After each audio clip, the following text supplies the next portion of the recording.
오신 예수 그리스도의 탄생을 축하하며 성탄 주일로 하나님 앞에 예배를 드립니다.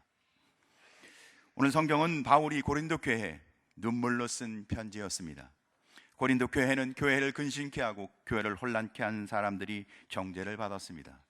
그 일로 인해 교회가 혼란할 때 바울은 고린도 교회에 눈물로 편지를 보냅니다. 고린도 후서 2장 8절을 보면 이렇게 기록하고 있습니다. 그러므로 사랑을 그들에게 나타내라. 바울이 눈물로 편지를 쓴 첫 번째 이유는 그렇게 교회를 근심케 했던 사람들, 그들을 위해 도리어 사랑을 공개적으로 나타나라고 명령하고 있습니다. 교회가 하나 되기 위한 형제의 부족함과 약함을 도리어 감싸주며 그들이 죄를 회개할 때 신속히 그들을 용서하고 그들을 감싸 안으라고 말하고 있는 것입니다. 본질적인 교회는 근심을 끼치는 사람들이 회개하고 돌아오면 반드시 그들을 용서하는 것이 교회의 모습이라는 것이죠. 사랑하는 성도 여러분, 교회는 언제나 돌이키는 사람들을 용서하고 품을 준비가 되어 있어야 합니다. 그것을 또한 모든 성도들이 알므로 인해서 언제든지 돌아올 수 있도록 그들에게 그것을 깨닫게 해줘야 합니다. 그것은 곧 그리스도 안에서 그들이 회복되어 그리스도의 자녀로 거룩한 백성으로 변화된 삶을 살 수 있도록 도와주는 것이기 때문에 그렇습니다. 두 번째로 눈물로 쓴 편지를 쓴 이유에 대해서 고린도 후서 2장 9절은 이렇게 이야기합니다. 범사에 순종하는지 그 증거를 알고자 하여 라고 기록하고 있습니다. 바울은 오늘 고린도 교회에 정말 바울이 목회자의 말에 순종하는지 그것을 확인하고자 한다고 합니다. 왜냐하면 사람들은 아무리 예수를 믿어도 신앙생활을 해도 자기가 갖고 있는 사고방식과 생활방식에 의해서 결정하고 행동할 때가 많기 때문에 그렇습니다. 자신들의 사고방식과 생활방식을 과감히 버리고 하나님의 말씀에 따라 순종하도록 목회자와 또한 사랑을 나타내라 한 그 명령에 순종하는지 그 증거를 보이라고 바울이 이야기하고 있는 것입니다. 사랑하는 성도 여러분, 바울은 고린도 교인에게 오늘 바울의 가르침에 따라 순종하기를 원합니다. 그것은 곧 어려움 속에서 그 시험당인 속에서 그들이 믿음과 신앙으로 바로 설 수 있는 근거이기도 했습니다. 바울은 교회의 어려움 문제를 해결하고 또 근심케 하는 자들을 처벌하는 데 주안점을 갖지 않고 도리어 고린도 교회 교인들이 하나님의 말씀을 의지해서 신앙 가운데 바로 서는 것에 초점을 맞추고 있습니다. 사랑하는 성도 여러분, 우리는 문제 해결하는 것이 늘 우리에게 우선순위죠. 그것 때문에 우리는 굉장히 힘들고 때로는 도망가고 외면하고 싶은 마음이 듭니다. 그러나 우리가 적극적으로 하나님의 은혜 가운데 사는 방법은, 사랑하는 성도 여러분, 성도가 성도답게 빛된 성도의 삶을 사는 것은 말씀에 따라 순종하며 주님이 말씀한 길로 가는 성도 되길 주임으로 축원합니다. 그 첫 번째 이렇게 이야기하고 있는 것입니다.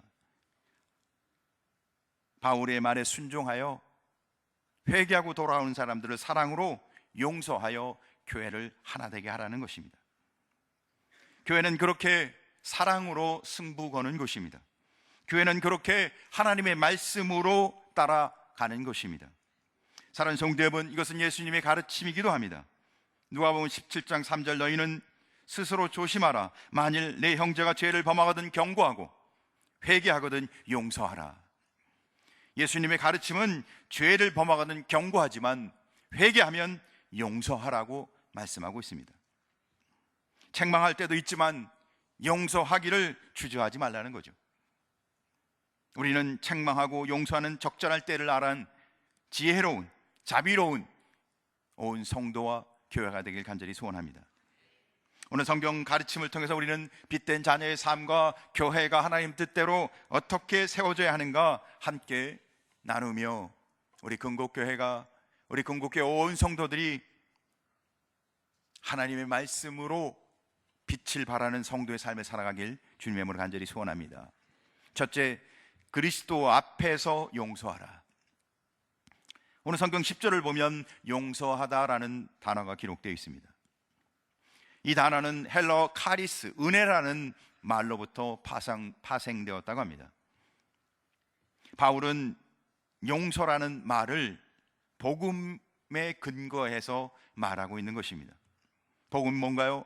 하나님께서 그 아들 예수 그리스도를 믿는 자마다 죄를 용서하고 구원해 주신 것입니다. 구원을 받은 자는 누구든지 하나님의 은혜 안에 거한 자요, 받을 수 없는 자인데 하나님의 호의 안에 하나님의 자녀가 된 것입니다. 할렐루야. 그게 바로 은혜죠. 용서는 바로 그 은혜와 같은 의미를 갖고 있다는 것입니다.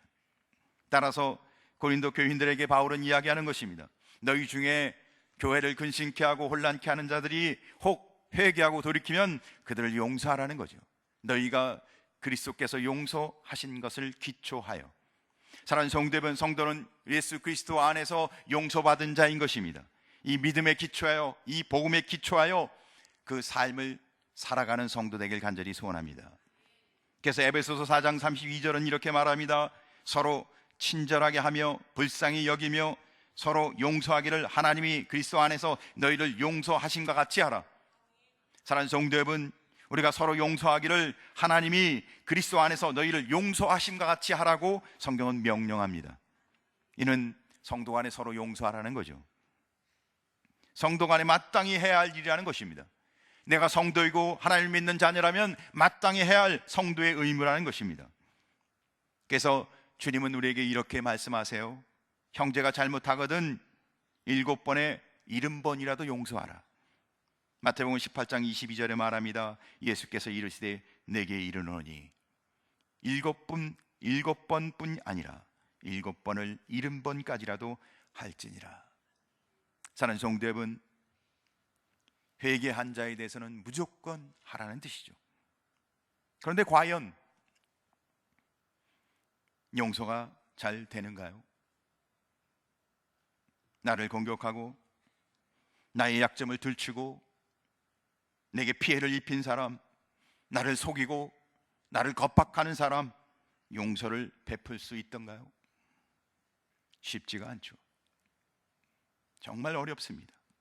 어떨 때는 용서고 뭐고 속에서 끓어오르는 독서를, 속에서 끓어오는 그 악의를 그대로 다 뿜고 싶은 마음이 한두 번이 아니죠. 그런데 하나님은 우리의 그런 마음과 형편을 아시는지 모르시는지, 도리어 성경은 우리에게 이렇게 말합니다. 원수마저도 용서하라고. 도리어 내 안에는 아직도 답답한데, 내 안에는 아직도 왜 하나님은 아무것도 안 하는지 답답한데, 도리어 성경은 우리에게 원수마저도 용서하라고 말씀하세요. 하나님은 정말 계신지, 내 형편을 알기는 하시는지, 내가 갖고 있는 이 어려운 환경을 이해는 하시는지 잘 모르겠어요. 그러나 주님은 우리를 나보다도 더 잘 아시는 주님인 줄 믿습니다. 우리에게 힘겨운 것을 막무가내로 맡겨 용서하라 하지 않고,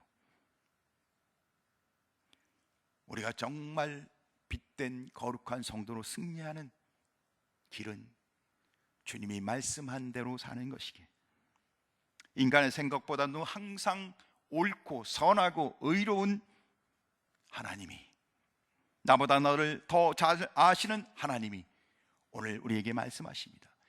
그리스도 앞에서 용서하라. 우리는 여기서 한 가지 분명한 것을 깨달아야 합니다. 성도 간의 용서가 이루어지는 곳이 어디라고요? 그리스도 앞이라는 것입니다. 사랑하는 성도 여러분, 성도의 삶은 늘 그리스도 앞에 있다는 사실을 기억하시기 바랍니다. 그리스도가 누구입니까? 내 죄를 위해 십자가에 죽으신 나의 구속주 아니십니까? 인간은 죄로 죽고 사망에 이른 사람들입니다. 그런데 도저히 용서받을 수 없는 죄인인 내가 그리스도의 핏값으로 구원받았다는 거예요. 우리를 그렇게 용서하셨다는 거예요. 예수 그리스도 그분의 죽으심으로 나를 용서하셨다는 겁니다. 우리 죄가 얼마나 큰지 아십니까? 우리는 도저히 우리의 공로의, 우리의 노력, 우리 선함으로는 절대 구원받을 수 없는 사람이에요. 그런데 예수 그리스도의 십자가로 우리는 모든 죄를 사함받고 하나님의 자녀가 되었습니다. 우리를 긍휼히 여기신 이 아버지의 사랑을 아는 성도 되길 주임으로 축원합니다. 성경은 이것을 비유로 우리에게 이야기해 줍니다. 1만 달란트를 탕감받은 비유를 이야기하죠. 어느 주인에게 한 종이 1만 달란트를 탕감받습니다. 너무 큰 빚이기에 갚을 수 없었어요. 그런데 주인이 이 모든 것을 탕감해 줍니다. 1만 달란트를. 그는 탕감받고 나와 집으로 돌아가는 길에 자기가 은혜를 받았으니까 얼마나 기뻐요. 그런데 자기에게 빚진 100달란트 빚진 사람 만납니다. 다른 형제, 자기에게 그 빚진 형제의 멱살을 잡고 너 왜 빚 안 갚아? 사랑하는 성도 여러분, 이게 가당한 일입니까? 나는 용서받을 수 없는 죄를 받고 돌아서서 오는 길에 내게 조금 죄 빚을 진 사람의 멱살을 잡고 빚을 갚으라고, 그럴 수 있겠냐? 성경은 이야기하는 것입니다. 사랑하는 성도 여러분, 우리는 주님이 날 용서하신 사랑을 기억하며 사는 성도 되길 주임으로 축원합니다. 그렇다면 우리에게 죄 지은 형제 앞에 우리는 주님이 나를 다 보고 계신 그 앞에서 그 형제를 사랑하는 것은, 그 형제를 용서하는 것은 마땅한 성도의 의무인 것입니다. 우리가 다른 사람을 용서할 수 있는, 아니 반드시 용서해야 할 이유는 우리가 그리스도의 핏값으로 용서받을 수 없는 자가 용서를 받았기 때문입니다. 에밀 브루너는 이렇게 얘기합니다. 십자가는 하나님의 용서의 사랑이 담긴 계시다. 사랑하는 성도 여러분, 이 십자가로 인해 내 모든 죄가 용서받았음을 기억하시기 바랍니다. 우리는 은혜를 받은 거룩한 성도입니다. 그래서 우리는 다른 성도들을 용서해야 하고 다른 성도들을 마땅히 용서하는 것이 당연한 일입니다. 우리가 지은 죄는 1만 달란트라 비유할 수 있습니다. 형제에게 나에게 지은 죄는 100달란트도 안 될 것입니다. 그런데 어찌 그 형제를 용서하지 못한단 말입니까? 그것도 하나님 앞에서, 날 그렇게 용서해 주신 그분 앞에서. 어떻게 우리는 내게 그 큰 죄를 다 용서해 준 주님 앞에서 그 죄를 용서하지 못한단 말입니까? 에베소 4장 32절은 우리에게 다시 한번 이야기합니다. 서로 친절하게 하며 불쌍히 여기며 서로 용서하기를 하나님이 그리스도 안에서 너희를 용서하심과 같이 하라. 용서는 우리에게 굴레를 세운 게 아닙니다. 은혜를 아는 자가 해야 할 사랑인 것입니다. 주님이 날 먼저 용서하셨기에 우리는 주님의 사람, 하나님의 거룩한 백성이기에 그 모습을 따라 살아야 하는 것입니다. 섹스피어는 말합니다. 하나님이 나를 용서함처럼 나도 그 사람을 용서하네 고백합니다. 사랑하는 성도 여러분, 하나님 앞과 그리스도 앞에서 하나님이 날 용서한 것처럼 형제를 용서하는 그리스도 거룩한 빛된 성도의 삶을 살아가시길 주님의 이름으로 축원합니다. 이렇게 사는 삶은 오늘 성경 11절에 이는 이렇게 기록합니다. 두 번째, 사단의 권계에 속지 말라. 우리가 그렇게 살 때 사단의 속임수에 넘어가지 않는다고 말하고 있습니다. 사단이 하는 일은 무엇일까요? 사랑하는 성도 여러분, 사단은 우리를 악한 일에 배후 조종하는 악한 영을 말합니다. 사단은 하나님 나라를 무너뜨리는 존재입니다. 사단은 오직 의와 평강과 희락인 하나님의 나라를 파괴하는 존재입니다. 사랑하는 성도 여러분, 사단의 꾀와 관계는 무섭습니다. 어떨 땐 나도 모르게 그 꾀에 넘어가고 있다는 것입니다. 오늘 성경은 그 본색을 드러나는 한 가지를 보여주고 있습니다. 그것은 다름 아니라 형제를 용서하지 못하게 하는 것입니다. 형제를 용서하지 못하게 함으로, 죄 지은 자를 정죄함으로 교회를 분열 나누게 됩니다. 성도 한 사람 한 사람을 낙담케 하시고 교회가 소망이 없는 것처럼 여겨져 영적 생명을 잃게 하는 것입니다. 사단은 이 일에 혈안이 되어서 우리의 마음을 흔들어 놓습니다. 그리고 우리를 참소합니다. 거짓말을 하고 속이고 교묘히 협박하여 우리가 넘어지게 합니다. 하나님의 거룩한 교회가 하나님의 의와 거룩과 신령함으로 하나 되지 못하고 끊임없이 약점을 드러내고 상대를 아프게 하고 고통을 줘서 교회를 나누게 하는 일은 사단의 일이라는 거예요. 속지 마시기 바랍니다. 사랑하는 성도 여러분, 그 끝은 무엇인가요? 절망과 사망이에요. 끊임없이 우리를 유혹하는데 살탕 말림으로 네가 하는 일이 잘하는 거야, 정당한 일이야, 그렇게 유혹을 합니다. 사랑하는 성도 여러분, 예수 그리스도는 우리를 위해 십자가에 죽으셔서 우리를 구원해 주셨습니다. 사단은 우리를 끊임없이 유혹하여 교회를 나누고자 합니다. 근데 그 끝이 절망과 사망이라는 거예요. 사랑하는 성도 여러분, 사단에 속아서는 안 됩니다. 사랑하는 성도 여러분, 우리는 예수 그리스도의 십자가의 은혜로 구원받은 하나님의 자녀입니다. 우리는 연약하고 부족하지만 하나님의 사랑을 담고 있는, 서로 미워하고 정죄할 사람들이 아니라 용서하고 사랑할 사람이라는 거예요. 사랑하는 성도 여러분, 따돌림하고 격리하고 분열할 사람들이 아니라 하나님의 은혜를 기억하고 할 수만 있다면 용서하고 사랑할 사람들이라는 겁니다. 하나님의 사랑을 기억하시기 바랍니다. 십자가의 은혜를 기억하시기 바랍니다. 그럴 때 교회가 되는 거예요. 하나님의 교회가 은혜 가운데 세워지는 거예요. 사랑하는 성도 여러분, 십자가의 은혜를 회복하시길 주의 이름으로 축원합니다. 아니면 우리가 더 이상 교회에 있을 이유가 없어요. 우리에겐 절망만 있을 밖에 없어요. 교회를 떠날 수밖에 없어요. 왜? 소망이 없기에. 사랑하는 성도 여러분, 우리는 예수 그리스도의 은혜 안에서 거룩한 성도인 것을 기억하며 믿음과 신앙으로 승리하시길 주의 이름으로 축원합니다. 우리는 속아 넘어가서는 안 됩니다. 주님이 날 용서하셨어요. 용서받을 수 없는, 도저히 용서할 수 없는 자가 십자가의 은혜로 용서받은 거예요. 그게 은혜인 겁니다. 하나님의 사랑인 겁니다. 그래서 교회는 그 믿는 사람이, 그 은혜를 고백하는 사람들이 모인 공동체예요. 근데 사단은 우리에게 계속해서 유혹합니다. 용서하지 마, 끝까지 미워해. 사랑하는 성도 여러분, 이거는 사단의 무서운 속삭임이에요. 저주의 속삭임입니다. 성경은 말합니다. 그리스도 예수 안에 있는 자에게는 결코 정죄함이 없다고. 그리스도 예수 안에 있는 자에게는 결코 정죄함이 없다고.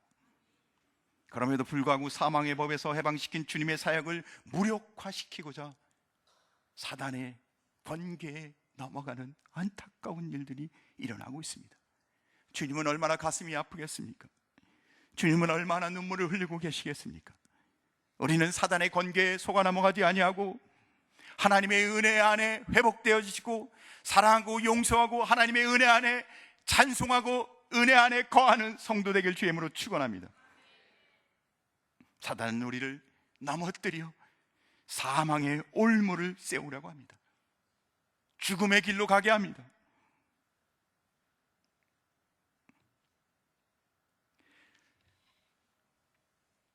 오늘 성경은 교회를 근심케 하고 혼란케 한 사람들을 정죄를 받았을 때 그들이 회개하고 돌아오면 그들을 사랑하고 용서하라 이야기합니다.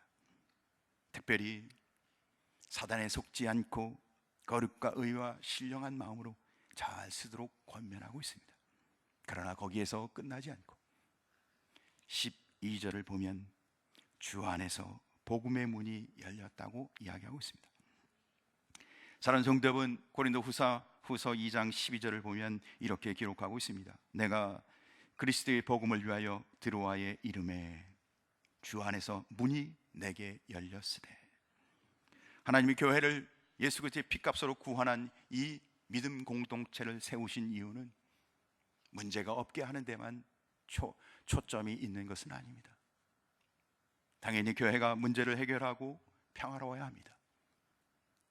우리를 구원하여 빛된 성도의 삶을 살게 하고, 이 교회를 하나님이 세우셔서 건국 교회를, 각각의 교회를 세우신 이유는 하나님이 하나님의 거룩한 복음을, 예수 그리스도의 복음을 증거하기 위해서인 것입니다. 바울은 에베소를 떠날 때 이 마게도냐로 가는 도중 이 도로에 갔었던 일이 있었습니다. 바울이 복음을 전하기 위해서 드로에 갔을 때 첫 번째 방문했을 때는 복음의 문이 닫혀 있었습니다. 도리어 성령은 마게도냐의 환상을 보여주며 유럽으로 가게 했습니다. 두 번째 바울이 드로아에 도착했을 때는 덤다른 기대를 합니다. 내가 첫 번째 복음이 닫혔던 드로아, 이제는 하나님 앞에 간절히 기도하며 하나님의 놀라운 은혜를 기대하며 드로아를 가게 됩니다. 오늘 성경은 보면 우리가 첫 번째는 복음이 닫혔던 곳이었는데 두 번째는 복음의 문이 활짝 열렸다고 얘기합니다. 사실 드로아에 가서 어떤 사역을 했는지, 얼마큼 놀라운 복음의 역사를 이뤘는지 정확하게 기록되어 있지는 않습니다. 그것이 무엇을 의미하는지 정확하게 알 수는 없습니다. 그런데 중요한 것은 복음의 문이 닫힐 때도 있고 열릴 때도 있다는 거예요. 우리는 여기에 우리 근곡교회 복음이 닫혀 교회가 어려움을 당하고 혼란이 있고 성도가 줄고 은혜가 없어질 때도 있었지만, 그러나 복음의 문이 열릴 때가 있다는 것을 기대하고 소망하시길 주님으로 축원합니다. 우리는 복음의 문이 열릴 때를 위해 기도하길 주님으로 축원합니다. 아무리 어려움이 있고 환란이 있고 역경이 있을지라도 복음의 문이 열릴 때가 있다는 것을 기억하시길 주님으로 축원합니다. 우리는 그래서 믿음으로 살아야 합니다. 말씀으로 살아야 합니다. 서로 용서하며 사랑하며 그리스도 예수 안에서 하나 되어야 합니다. 할렐루야. 그때를 우리는 놓치지 말아야 돼요. 그때를 위해 우리는 준비해야 돼요. 사랑하는 성도 여러분, 여러분은 뭘 향해 준비하고 있습니까? 바울은 이 마게도냐에서 이 드로아를 지날 때, 두 번째로 방문할 때 그런 기대를 갖고 있었어요. 복음을 위해 준비하여 갔던 것이죠. 하나님이 이 드로아를 통해서 하나님이 거룩한 은혜를 주실 것을 기대하며 기도하며 갔던 것입니다. 사랑하는 성도 여러분, 우리 근곡교회 복음의 은혜가 임할 것을 기대하며 주님 앞에 나가는 성도 되길 주님으로 축원합니다. 복음의 문이 열릴 것을 바라보며 믿음으로 나아가는 성도 되길 주님으로 축원합니다. 하나님의 은혜를 부어 주실 것입니다. 하나님은 역사해 주실 것입니다. 지금 현존하는 지역 중 복음이 들어가기 가장 어려운, 복음을 적대하는 곳은 이슬람 지역입니다. 눈으로 보기에는 영원히 복음이 들어가지 않을 것 같이 보입니다. 정말 힘든 지역이죠. 생명을 걸고 예수를 믿어야 하는 곳입니다. 그러나 성령의 역사하면 복음의 문이 순식간에 열립니다. 우리가 지금 보기에는 무슨 일이 일어날지 암담합니다. 우리는 눈에 보이는 어려움과 괴로움만 우리는 토로합니다. 그러나 하나님의 역사할 것을 믿음으로 보는 성도 되길 주님으로 축원합니다. 그렇다면 우리는 그 일을 위해 기도하고 준비하는 성도 되길 주님으로 축원합니다. 하나님이 이루실 것을 바라보는 믿음의 사람이 되시길 바랍니다. 하나님이 아무것도 하지 못할 것이라고 생각하면 우리는 무방비 상태로, 아니면 허튼 길로 갈 수밖에 없어요. 그러나 하나님이 이 교회를 세우시고 이 교회 위에 하나님의 은혜 주실 것을 바라보며 복음의 문을 열어주실 것을 기대한다면 우리는 기도해야 합니다. 우리는 하나님 앞에 나아가 거룩한 하나님의 일꾼으로, 빛된 성도로 하나님 앞에 나아가 주님이 은혜 주실 것을 바라봐야 합니다. 사랑하는 성도 여러분, 근곡교회 복음의 문을 열어주실 주님을 믿음으로 고백하며 기도하며 하나님 앞에 나아가는 빛된 성도, 거룩한 교회 되길 주님의 이름으로 축원합니다.